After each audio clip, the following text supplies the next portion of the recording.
siang teman-teman semua. Aku Kartika Cynthia.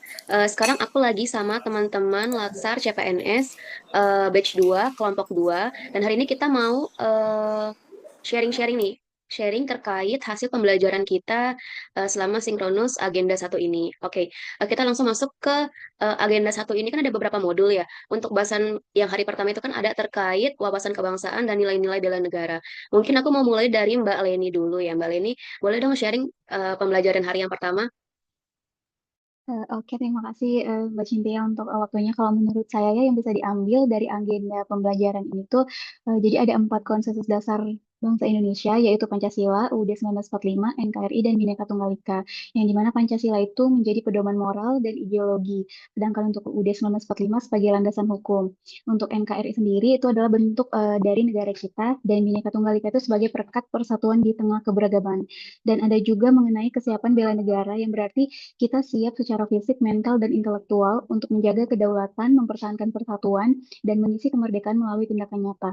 Jadi sebagai CPNS, bela negara yang bisa kita wujudkan itu bisa melalui integritas, profesionalisme, pelayanan terbaik, dan kontribusi positif di bidang kita masing-masing. Jadi bela negara bukan hanya untuk tugas militer, tapi tanggung jawab semua warga negara. Mungkin dari saya itu Mbak mengenai materi yang ini. Terima kasih. Oke, thank you Mbak Leni. Berarti ada dua poin garis besarnya adalah terkait empat konsensus dasar kebangsaan dan juga bela negara ya. Oke, mungkin langsung dilanjut oleh Mas Kevin. Silakan Mas. Di hari pertama saya mempelajari dasar-dasar pengetahuan tentang kebangsaan seperti Pancasila, UUD 1945, NKRI, dan Bhinneka Tunggal Ika. Hal ini menjadi konsep dasar dalam berbangsa dan bernegara. Selain itu, saya juga mempelajari pengertian bela negara, nilai-nilai dasar bela negara, ancaman-ancaman apa yang dapat terjadi, dan mengapa kita penting untuk ikut dalam bela negara, serta bentuk-bentuk bela negara itu tersendiri.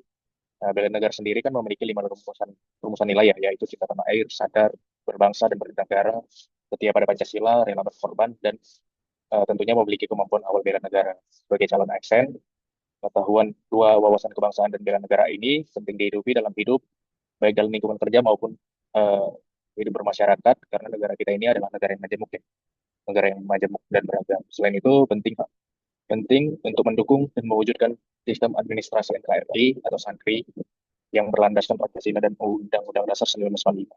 Seperti itu. Oke, thank you Mas Kevin atas sharingnya. Cukup Mas Kevin atau mau ada yang ditambahkan lagi? Kalau sudah cukup, oke kita Oke. lanjut ke Mbak Ratna. Oke Mas Kevin, silakan Mbak Ratna. Ya, terima kasih atas kesempatannya. Mungkin saya ingin menambahkan ya terkait kesiapsiagaan bela negara. Jadi kesiapsiagaan bela negara itu kan adalah kondisi siap, baik fisik, mental, maupun sosial, untuk menghadapi berbagai situasi kerja dengan penuh tekad, kesadaran, dan kerelaan berkorban demi NKRI. Jadi dasarnya itu adalah kecintaan pada tanah air dan kesetiaan pada Pancasila serta UUD 1945. Ada 5 nilai utama yang menjadi pondasi untuk bela negara. Pertama, cinta tanah air, sadar berbangsa dan bernegara, setia pada Pancasila, rela berkorban untuk bangsa, dan memiliki kemampuan awal bela negara. Jadi nilai-nilai ini bukan hanya sekadar teori, tapi harus diwujudkan dalam tindakan sehari-hari sebagai ASN. Mulai dari disiplin, bekerja dengan integritas, hingga memberi kontribusi positif bagi masyarakat. Jadi dengan memegang teguh nilai ini, harapannya kita tidak hanya siap secara pribadi, tapi juga turut menjaga ketahanan dan persatuan bangsa. Oke, thank you Mbak Ratna atas sharingnya. Lanjut mungkin ke Mas Halifah ya. Silakan Mas. Oke, terima kasih atas waktunya Mbak. Kalau saya sih sama sih sebelumnya. Memang mempelajari dasar-dasar dari 4 konsensus itu. Yaitu ada UUD, NKRI, UUD 1945, lalu ada Pancasila, ada Bhinneka Tunggal Ika, dan juga NKRI. Tapi dari modul ini juga saya mempelajari bahwa wawasan kebangsaan itu pada dasarnya adalah cara pandang kita terhadap bangsa dan negara. Bagaimana kita menempatkan kepentingan Indonesia di atas segala-galanya. Baik itu dari pribadi maupun golongan kita sendiri gitu. Dan diharapkan dari modul ini pun, ini bukan hanya sekedar hafalan gitu, tapi soal memahami kita sebagai berbangsa itu seperti apa dan idealnya seperti apa. Dan menurut saya nilai-nilai yang kita pegang dan kita kemana akan melangkah pun dipelajari dari modul ini gitu. Dan kemudian setelah kita memiliki wawasan kebangsaan yang kuat, lahirlah kesiapsiagaan bela negara. Dan bela negara ini juga bukan cuma soal angkat senjata, wajib militer dan lain-lain gitu. Tetapi kesiapsiagaan mental, fisik, dan keterampilan kita untuk melindungi dan memajukan Indonesia. Baik itu dari gangguan fisik maupun non-fisik. Untuk generasi muda kita maupun masa depan kita nantinya gitu. Bentuknya pun menurut saya bisa sangat sederhana ya, dan bisa kita implementasikan sehari-hari. Baik itu taat aturan, tepat waktu, tetap menjaga integritas, membantu melawan hoax, dan menjaga kerukunan sesama. Karena kita mengimplementasikan Bhinneka Tunggal Ika juga di situ. Dan kondisi idealnya untuk Indonesia ya diharapkan kita memiliki wawasan kebangsaan yang kuat dan seluruh warga negara Indonesia ini memiliki kesiapsiagaan bela negara di level yang sama. Dan itu akan jadi kunci sih daripada modul ini. Dan saya rasa bela negara itu dimulai dari kesadaran, dijalankan lewat tindakan dan diperkuat dengan persatuan. Jadi itu sih dari saya. Terima kasih Mbak. Oke, terima kasih Mas Alifa, mantap sekali. Next ke Mas Julius. Oke, kalau dari aku sendiri, rangkuman buat agenda 1 di hari pertama itu sebenarnya intinya benar-benar membekalkan kita untuk jadi ASN yang siap tempur. Materinya kan ada 3 PR utama, itu modul wawasan kebangsaan dan juga bela negara. Jadi kita nggak cuma didorong untuk tahu teorinya, tapi harus mau dan akhirnya mampu untuk implementasi atau aksi nyata. Nah, yang paling penting buat aku sih soal 4 konsensus dasar itu Pancasila, Undang-Undang 1945, NKRI, sama Bhinneka Tunggal Ika itu ya. Jadi ini bukan cuma buat dihafal, tapi juga benar-benar menjadi pegangan kita untuk bertindak sehari-hari. Jadi ini tuh kayak kompas, biar kita nggak gampang disorientasi atau kehilangan arah pas kerja nanti. Dan biar nggak gampang terpecah belah juga dengan isu-isu yang ada. Jadi semua materi ini ngajarin kita untuk mulai dari hal kecil, mulai dari diri kita sendiri dan mulai dari saat ini juga. Gimana cara bersikap di kantor, gimana melayani masyarakat, itu juga semua adalah bagian dari bela negara. Itu sih kalau menurut aku. Lanjut mungkin ke yang lain. Thank you. Oke, thank you Mas Julius. Next, Mas Rafli, terakhir ya. Ya, baik Pak Cynthia. Kalau pendapat saya sama seperti Mas Julius tadi, pokoknya inti dari pembelajaran pada hari pertama itu yaitu membahas konsensus dasar bernegara, berbangsa dan bernegara, yaitu pilar fundamental yang menjadi landasan kehidupan masyarakat, berbangsa dan bernegara Indonesia. Konsensus sendiri terdiri dari Pancasila sebagai ideologi dasar negara, UUD 1945 sebagai konstitusi negara, dan NKRI sendiri sebagai bentuk negara yang menyatukan seluruh wilayah dan suku bangsa. Dan yang terakhir, Bhinneka Tunggal Ika sebagai semboyan menegaskan persatuan di tengah keberagaman.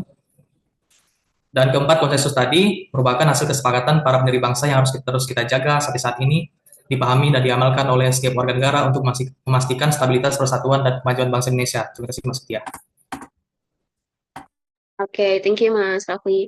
Kita semua udah paham ya berarti ya terkait fondasi kesatuan melalui kewawasan kebangsaan yang kita pelajari di hari pertama Latsar. Oke, sekarang lanjut masuk ke hari yang kedua itu kita bahas terkait eh, pendalaman dan penguatan yaitu analisis isu kontemporer. Mungkin bisa dijelaskan sekarang dari Mas Kevin ya. Boleh Mas sharing hasil pembelajaran hari kedua? Ya, menurut saya hari kedua ini yang paling menarik ya. Di materi hari kedua ini lebih menekankan kepada pemahaman kita tentang tantangan-tantangan yang bangsa kita sering hadapi ya, yang sering terjadi di masa kini, kayak konflik kepentingan, korupsi, radikalisme, kemudian mass communication, terus obat-obatan terlarang, serta proxy wars.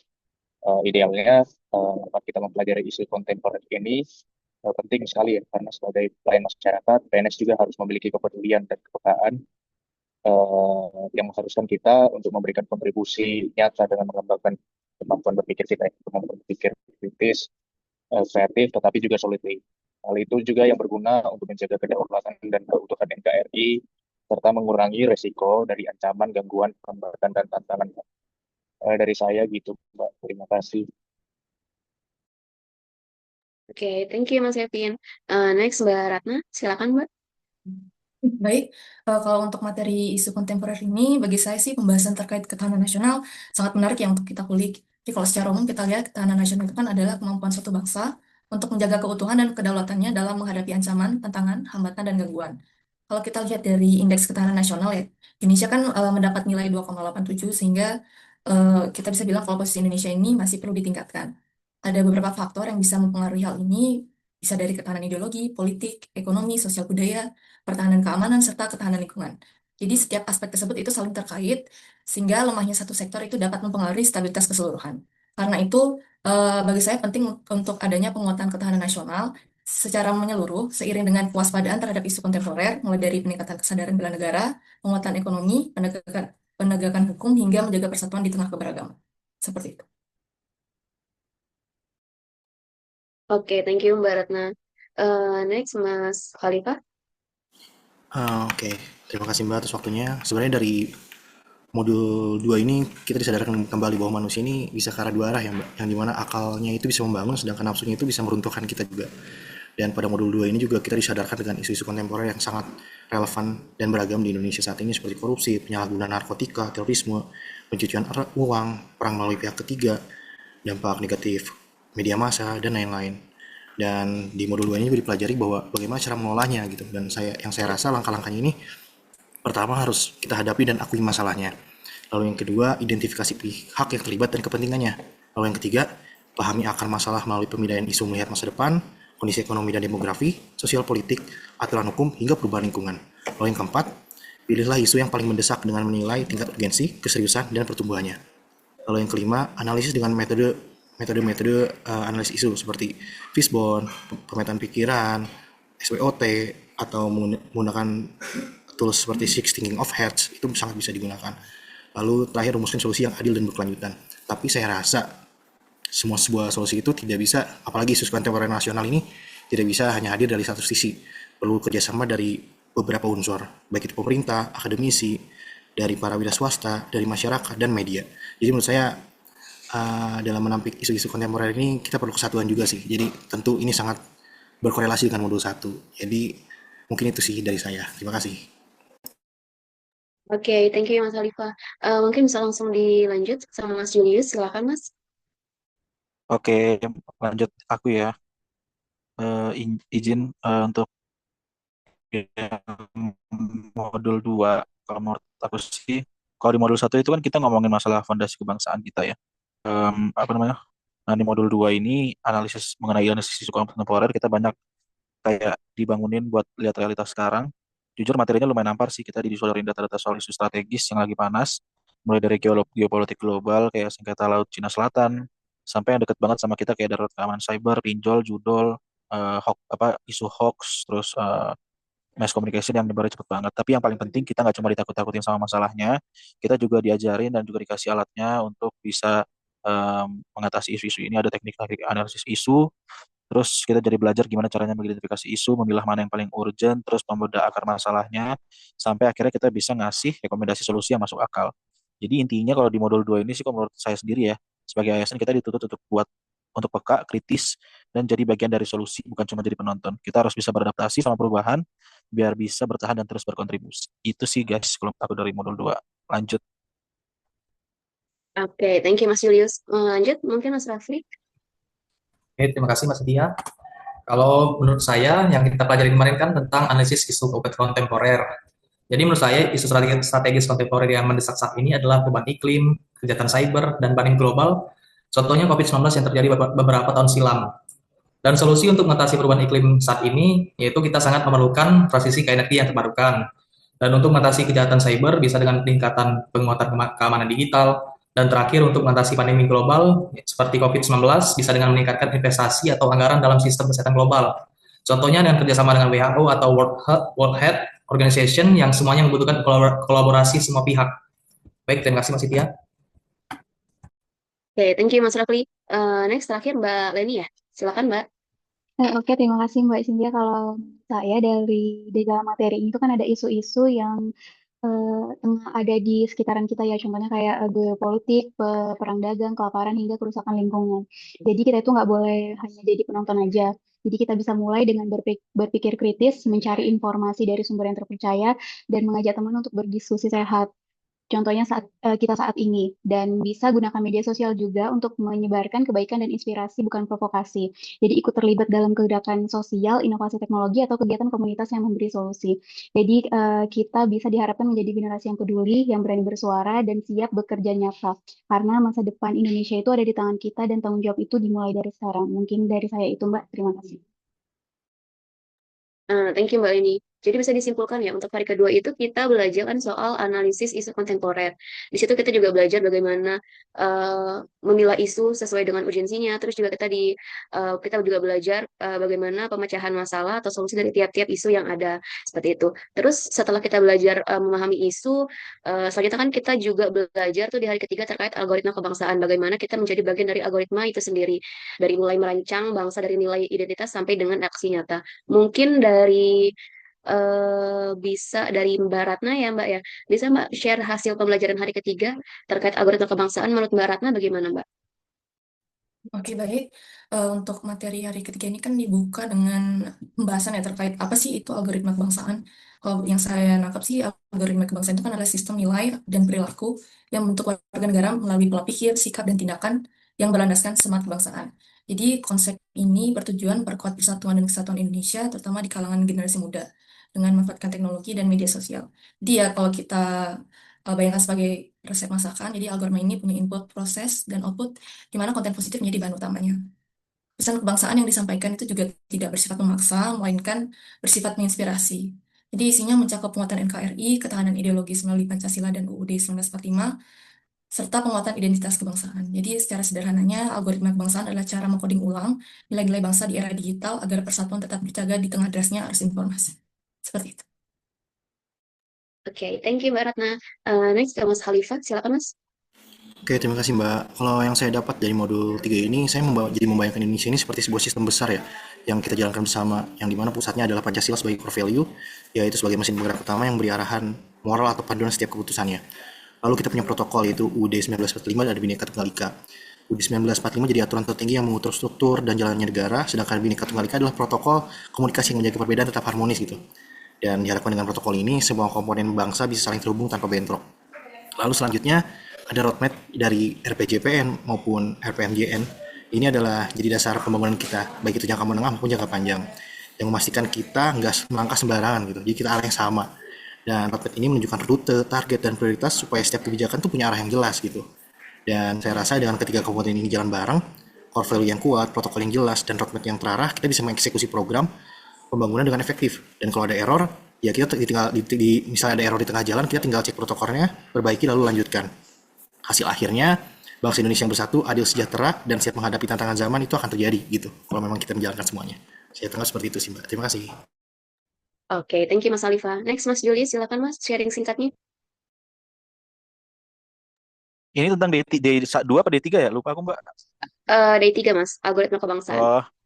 Oh, yang algoritma kebangsaan ya. Kalau menurut aku sih algoritma kebangsaan itu bikin kita sadar banget bahwa algoritma sosial itu kan kurang kuat banget ya pengaruhnya. Jadi kadang kita bisa bikin jadi kadang bisa bikin kita buat terpecah belah gitu. Jadi apatis, terus krisis identitas juga di era digital. Apalagi ada ancaman dari algoritma negatif kayak deepfake dan yang lain-lain yang bisa bahaya buat demokrasi kita. Nah, di sini konsep algoritma kebangsaan ini masuk anggap aja ini kayak resep atau kumpulan instruksi buat mengcoding ulang nilai-nilai kebangsaan kita di dunia digital. Tujuannya untuk memperkuat persatuan dan nilai kebangsaan, terutama di kalangan anak muda lewat platform yang kita pakai sehari-hari kayak TikTok atau juga Instagram. Tapi dengan cara yang asik, nggak terkesan maksa atau indoktrinasi. Jadi dasarnya tentu aja Pancasila sebagai core engine-nya dengan nilai-nilai inti kayak gotong royong dan inklusivitas. Intinya kita semua, terutama kita sebagai anak muda, diajak untuk jadi konten kreator kebangsaan. Jadi kita yang berperan aktif untuk menyebarkan narasi-narasi baru yang positif biar algoritma di medsos kita isinya hal yang membangun, bukan yang memecah belah. Kalian kan idenya gimana menurut kalian? Coba lanjut. Wah, mantap. Memang luar biasa Mas Julius. Mungkin Mas Rafli bisa kasih tambahan Mas Rafli? Baik, terima kasih Mas Tia. Jadi menurut saya di era serba digital saat ini kita sebagai ASN dapat menerapkan algoritma kebangsaan. Jadi algoritma kebangsaan itu kita mengawali dengan identifikasi masalah, lalu mengolah data dan informasi berdasarkan prinsip keadilan tinggi persatuan dan keberagaman, dan diakhiri dengan implementasi kebijakan yang berlandaskan pada kemaslahatan bersama. Dengan begitu, algoritma kebangsaan membantu ASN untuk bertindak secara profesional, akuntabel, dan berintegritas, memastikan bahwa setiap langkah yang diambil selaras dengan tujuan negara untuk melayani seluruh rakyat Indonesia tanpa terkecuali. Terima kasih Mbak Cynthia. Oke, thank you Mas Rafli. Next Mbak Leni, terus langsung disambut oleh Mas Kevin ya Mbak. Dan Mas Kevin, silakan. Oke Mbak, terima kasih. Kalau menurut saya di agenda ini bisa di-highlight ada 5 nilai algoritma kebangsaan. Yang pertama itu ada keadilan, di mana memastikan setiap orang mendapat hak dan kesempatan yang sama tanpa ada diskriminasi. Yang kedua, gotong royong. Jadi kita tiap-tiap orang memiliki semangat, saling membantu dan bekerja sama untuk kepentingan bersama. Yang ketiga ada inklusivitas, jadi kayak membuka ruang untuk semua kalangan berkontribusi tanpa terkecuali. Dan yang keempat ada integritas, jadi kayak memegang teguh kejujuran dan prinsip moral dan dari setiap individu. Yang terakhir itu ada kepeloporan, jadi kayak berani memulai, memimpin, dan menginspirasi. Jadi kalau kita memegang nilai ini, kita itu bisa membangun bangsa yang kuat. Terima kasih Mbak Cindy. Ya, saya lanjut. Jadi rangkumannya dalam algoritma kebangsaan ini melibatkan tiga dasar konseptual ya. Yang pertama itu Pancasila sebagai core engine dalam menjalani kehidupan berbangsa dan bernegara. Analoginya dalam sebuah mesin atau sistem komputer, core engine ini adalah pusat pemrosesan yang menunjukkan arah dan karakter semua proses. Semua kebijakan, regulasi, dan program harus berjalan dengan Pancasila sebagai penggeraknya. Pancasila juga sebagai sumber nilai, pandangan hidup, dan landasan ideologis seluruh kebijakan negara. Yang kedua itu ada UUD 45 dan Bhinneka Tunggal Ika. Ini menjadi protokol yang menjadi dasar hukum tertinggi, sedangkan Bhinneka Tunggal Ika menjadi pedoman dalam menjaga keberagaman dan persatuan. Nah, dalam analoginya, protokol itu aturan main yang memastikan semua bagian bisa berkomunikasi dan bekerja sama dengan benar. UUD 45 sendiri mengatur tata kelola negara, sedangkan Bhinneka Tunggal Ika mengatur etika dalam keberagaman. Nah, dari dua hal ini menghasilkan RPJPN dan RPJMN, Rencana Pembangunan Jangka Panjang Nasional dan Rencana Pembangunan Jangka Menengah Nasional, yaitu dokumen strategis yang membangun arah pembangunan termasuk sasaran dan prioritas. Kedua ini menunjukkan tujuan, tahapan, dan rute pembangunan menuju visi nasional. Seperti itu. Oke, thank you Mbak Mas semuanya. Jadi bisa diketahui kalau di hari ketiga ini kita lewat rencana aksi, lewat algoritma kebangsaan kita belajar bikin rencana aksi. Kemudian di hari keempat kita belajar yang lebih luas, yaitu belajar tentang perubahan lingkungan strategis mengenali isu-isu besar di tingkat nasional maupun global. Mungkin dari Mas Khalifah, silakan Mas menyampaikan hasil itunya, pembelajarannya. Oke, kalau yang tadi saya tangkap dari hari ini yaitu mengenai tahapan-tahapan bagaimana kita menyelesaikan isu ya. Yang pertama yaitu identifikasi dan deskripsi isu. Di identifikasi ini kita melakukan environmental scanning, jadi kita lihat sekitar kita apakah ada masalah, dan kita juga harus mengetahui bagaimana sih kondisi ideal dan kondisi aktualnya. Jadi kita bisa membuat tuh bagaimana gap analisis kita di sana gitu. Dan kemudian di situ kita bisa memiliki gagasan-gagasan seperti apa sih idealnya dan bagaimana kita mencapai ke arah ideal tersebut gitu. Lalu kemudian tahap selanjutnya kita harus melakukan deskripsi daripada isu itu. Jadi kita bisa mengetahui kondisi dari isu ini sendiri berdasarkan fakta dan data pendukung. Lalu juga kita bisa mengetahui bagaimana dampak dari isu ini, dan kita juga harus mengetahui juga bagaimana siapa aja para pihak yang terlibat gitu. Lalu selanjutnya kita melakukan penepisan isu, yaitu menggunakan teknik APKL, aktual, problematik kehalayakan dan kelayakan, dan juga USG, yaitu urgensi, seriousness, dan growth. Mungkin itu aja sih dari saya, Mbak. Oke, thank you Mas Khalifah. Mas Julius, ada yang mau disampaikan?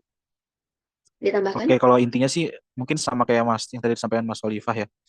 Yang pertama tadi kita membahas mengenai teknik analisis isu supaya tahapannya itu terarah dan gak asal tubruk. Jadi materi tadi ngejelasin ada 4 langkah utama. Pertama, identifikasi isu yang tadi udah dijelasin oleh Mas Khalifah mengenai environmental scanning, cari kesenjangan antara kondisi ideal sama kenyataan. Terus baru yang kedua kita pilih atau sharing mana yang paling proses. Pakai yang tadi udah dijelasin juga Mas Khalifah, yaitu APKL dan USG. Jadi APKL itu fungsinya untuk ngecek isu beneran lagi heboh atau enggak, penting, nyangkut hidup orang banyak atau enggak, masuk akal enggak buat dicariin solusinya kayak gitu-gitu. Nah, masalah kalau USG itu untuk mengukur seberapa urgensi, seberapa mendesak, terus dampaknya seberapa serius kayak gitu. Nah, terus yang ketiga kita juga pelajarin itu mengenai analisis mendalam. Jadi mencari akar masalahnya pakai apa? Mencari akar masalahnya pakai fishbone dan juga bisa pakai problem tree atau pohon masalah. Jadi kita bedah terus penyebabnya apa aja jadi sebenarnya. Dan yang terakhir baru kita cek bagaimana alternatif-alternatif solusi lebih terstruktur aja dalam menganalisis sebuah isu. Dan nanti juga kepake juga buat kita menyusun aktualisasi. Itu sih kalau yang saya dapat dari hari terakhir atau yang tadi kita baru pelajari. Thank you. Oke, thank you Mas Julius. Next, Mas Raffi, silakan. Baik, terima kasih Mas Pia. Yang saya pelajari dari pembelajaran hari keempat yaitu terdapat 2 metode, sama seperti kata Mas Julius sama Mas Khalifah, yaitu metode APKL dan USG. APKL atau aktual problematik, kelayakan atau layak, berfungsi sebagai tahapan awal untuk memastikan isu tersebut relevan dan mendesak. Dan kalau USG bedanya untuk menentukan tingkat prioritas masalah tersebut berdasarkan seberapa mendesaknya masalah tersebut dan cepat berkembangnya masalah tersebut sehingga kita dapat fokus pada isu yang paling krusial untuk ditangani. Itu saja Pak, Mas Dia. Terima kasih. Oke, thank you Mas Raffi. Next, Mbak Leni, silakan Mbak.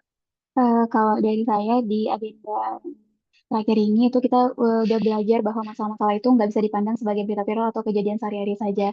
Jadi melainkan sebagai potret nyata kayak tantangan bangsa itu ternyata ada di depan kita. Jadi ada metode-metode yang kita pelajari juga di agenda ini untuk bisa menganalisis isu-isu secara tepat, mulai dari melihat sisi aktualnya, memahami problematika yang ada, lalu mengukur dampaknya bagi masyarakat luas seperti apa, hingga menilai kelayakan solusi yang dapat kita berikan. Jadi tantangannya ini memang kompleks, tapi bukan berarti tak ada harapan. Justru disinilah peran kita sebagai warga negara untuk menjadi bagian dari solusi, bukan hanya penonton. Jadi mari kita jaga kesadaran, terus kritis dan bergerak bersama karena masa depan Indonesia bergantung pada langkah kita. Terima kasih Mbak Ci.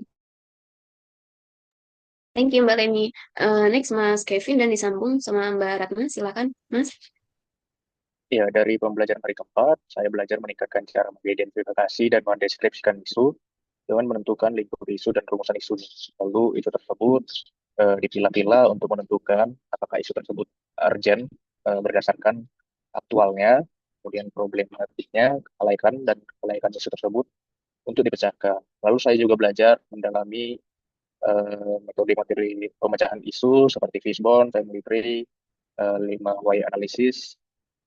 Kemudian dengan pembelajaran ini, kemampuan saya untuk berpikir kritis itu udah lebih dimantapkan lagi ya, sehingga lebih siap untuk menjadi insan ASN yang berkontribusi nyata untuk PU dan Indonesia. Seperti itu.